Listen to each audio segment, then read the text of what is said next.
ایک سجدہ باقی ہے رات کے آخری پہر۔ اسپتال کے کمرے میں ہلکی سی روشنی جل رہی تھی۔ یوسف کے چہرے پر تھکن، پچھتاوے اور خاموشی کے سائے تھے۔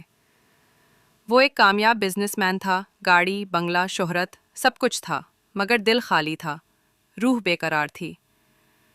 حادثے کے بعد وہ کئی دنوں سے اسپتال کے بستر پر تھا۔ ڈاکٹر کہتے تھے اب خطرہ ٹل گیا ہے، مگر یوسف کے اندر کچھ تھا جو اب بھی زندہ نہیں ہوا تھا۔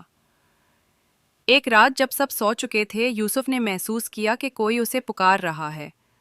آواز نرم تھی، مگر دل کو ہلا دینے والی۔ یوسف، تمہاری زندگی کی کتاب میں صرف ایک سجدہ باقی ہے، کرو، ورنہ صفحہ بند ہو جائے گا۔ وہ چونک کر جاگ اٹھا، پسینہ اس کے چہرے پر بہہ رہا تھا، دل تیزی سے دھڑک رہا تھا۔ وہ بار بار وہی الفاظ دہرا رہا تھا، ایک سجدہ باقی ہے، ایک سجدہ باقی ہے۔ اگلی صبح اس نے پہلی بار قرآن مانگا۔ صفحے الٹتے ہوئے وہ ایک آیت پر رک گیا، اور سجدہ کرو اور اپنے رب کے قریب ہو جاؤ۔ سورہ العلق، آیت 19۔ یوسف کی آنکھوں سے آنسو بہنے لگے۔ جس خدا سے وہ برسوں دور رہا، آج وہی اس کے قریب محسوس ہوا۔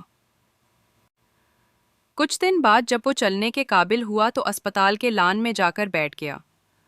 آسمان پر بادل تھے، ہوا میں نرمی تھی۔ اس نے پہلی بار سجدہ کرنے کا ارادہ کیا، مگر جوں ہی وہ جھکا، اچانک ایک نرس بھاگتی ہوئی آئی۔ یوسف صاحب، آپ کے والد کی حالت خراب ہے، فوراً آئیے۔ وہ اٹھا، سجدہ ادھورا رہ گیا۔ گھر پہنچتے ہی اس نے دیکھا کہ والد بستر پر آخری سانسیں لے رہے ہیں۔ باپ نے بیٹے کا ہاتھ پکڑا اور مدھم آواز میں کہا، بیٹا، اللہ سے صلح کر لو، وہ سب معاف کرنے والا ہے۔ یوسف کے آنسو نہیں رک رہے تھے۔ باپ کے چلے جانے کے بعد وہ تنہا چھت پر جا کر بیٹھ گیا۔ رات کا وقت تھا، بادل چھائے ہوئے تھے، اور اس کے دل میں ایک ہی صدا تھی، ایک سجدہ باقی ہے۔ اسی لمحے آسمان سے بارش کی پہلی بوند گری۔ زمین پر ایک مانوس خوشبو پھیل گئی، گویا آسمان بھی اس کے ساتھ رو رہا ہو۔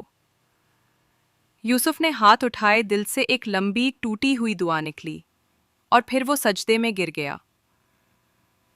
اس بار نہ کوئی فون آیا، نہ کوئی رکاوٹ۔